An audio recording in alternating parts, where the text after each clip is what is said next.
एक रात बहुत गहरी अंधेरे में एक बस चल रही थी। उसमें कुछ यात्री भी थे जो घर जाने के लिए सफर कर रहे थे। यात्री अपने अपने स्थान पर चढ़ते गए और जल्दी जल्दी सोने लगे।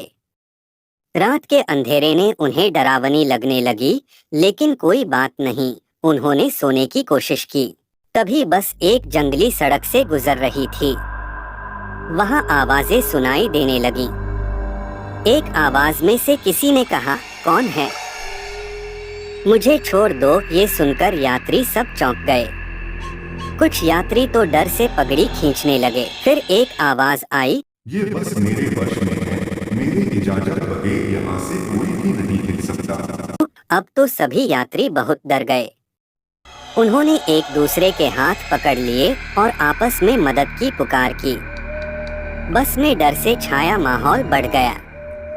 आवाजें और दायरियां बढ़ती गईं। लोगों को लगने लगा कि यह बस भूतों के वश में हो गई है। उन्होंने एक दूसरे के नाम लिए और मदद के लिए पुकारने लगे, लेकिन कोई उत्तर नहीं आया।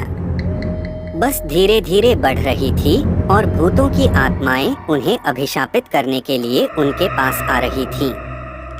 वे भीतर से रोए जा रहे थे, जबकि बस का चालक बस को नियंत्रण में रखने की कोशिश कर रहा था। बस की गति बढ़ने लगी और वे जंगल में घुस गई। यात्रियों को लगता था कि अब उनकी मौत नजदीक आ गई है, लेकिन चालक ने अचानक ब्रेक लगाई और बस रुक गई। एक लाइट तेज हो गई और रोशनी में यात्रियों के चेहरे दिखाई देने लगे। जब वे बस के बाहर निकले तो उन्होंने देखा कि वे किसी पुराने हाथी मंदिर के पास हैं। बस के चालक ने उन्हें बताया कि वे बस को डराने के लिए उसे चला रहे हैं। बस का नाम भी भूत यात्री था, जो कि उसे रूहों को डराने के लिए उपयोग में लाया जाता था। यात्रियों ने अपनी घबराहट को समझ करके मुस्कुराया।